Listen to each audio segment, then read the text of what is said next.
Monster Hunter Wilds just had their pre-launch community update today, and I'm here to give you a brief summary of what they were talking about. The first thing they addressed was performance. So on the PS5 with prioritized graphics, they're still aiming for 30 FPS at 4K, and prioritized frame rate is 60 FPS at 4K, except it's being rendered at 1080 and upscaled to it. As for Xbox, the Series X is exactly the same as the PS5, and the Series S is going to be 1920 by 1080 at 30 FPS. As for PC players, it's hard to give a range, but if you have an up-to-date graphics card, you can expect around similar results.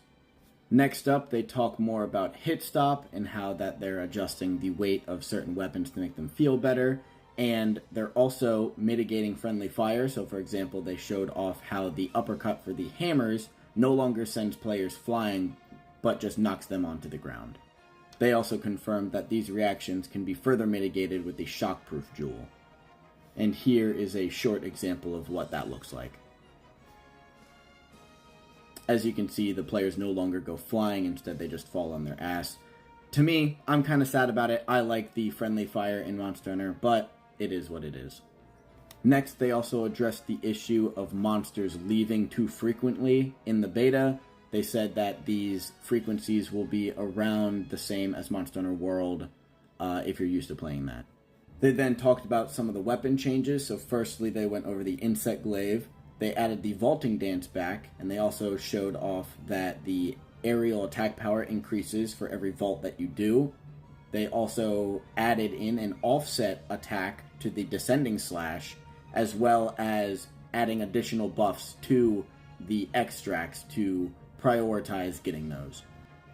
As you can see here, the Vaulting Dance is as beautiful as ever so slightly touching the ground. This is pinnacle of Insect Glaive gameplay right here. Next, they're going to show off the offset attack, which is something the Insect Glaive I felt greatly needed.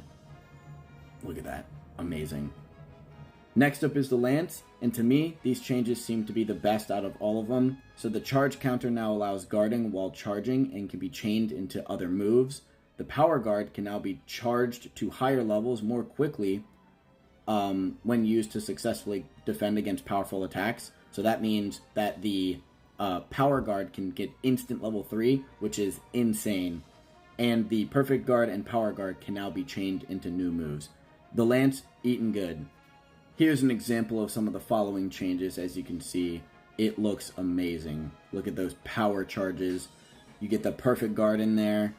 Here we block the tail swing, which leads to this powerful corkscrew. Next up is the Switch Axe, and a lot of these changes are curated towards the sword mode, which I feel is the opposite of what the community wanted. They wanted a reason to use the axe mode, but we'll just have to wait and see to see how it actually feels in-game. Here they show off the details of the sword mode, so there's the counter, and all this is leading up to that full release that we'll see at the very end. Another counter. So here's the full release. I think it looks good.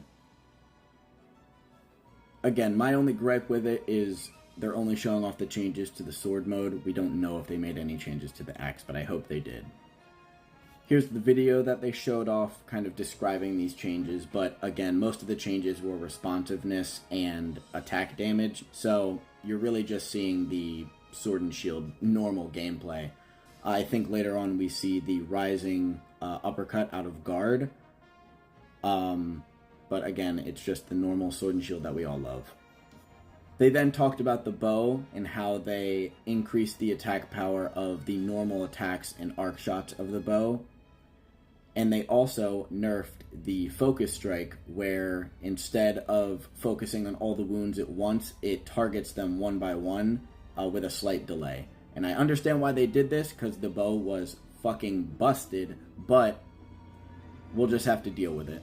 And this is the main thing I wanted to talk about, where the focus strike, as you can see, is focusing one-on-one instead of all of them at once. Lastly, they talked about the hunting horn and how they felt it was OP as a secondary weapon. So in Wilds, you can have two weapons, and by utilizing a hunting horn, you could bring it out, buff yourself, and put it away and retain that buff.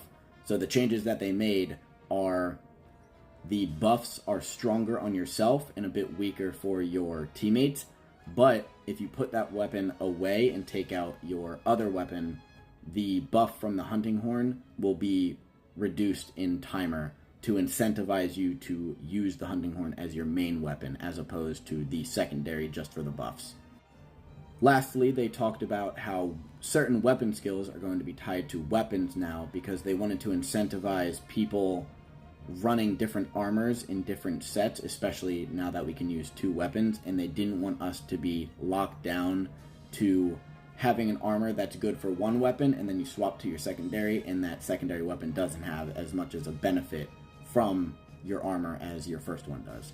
Lastly, they talked about how weapon skills will be retained through upgrades as long as you're still in the same tree. So if you branch off, obviously those skills are going to disappear and turn into something new. But if you stay with the hope tree, for example, all the way through, you won't lose any skills. It'll only add to them or add new skills on top of it. As you can see here, we went from the Hope Blade 2 to the Hope Blade 3, and in addition to speed sharpening, you also get Critical Eye. And the last bit of information we got today is they are considering another beta. And that's it. That's all of the information that was in today's update. So if you like this content, you can feel free to follow me here or at twitch.tv/longestdylan. And happy hunting!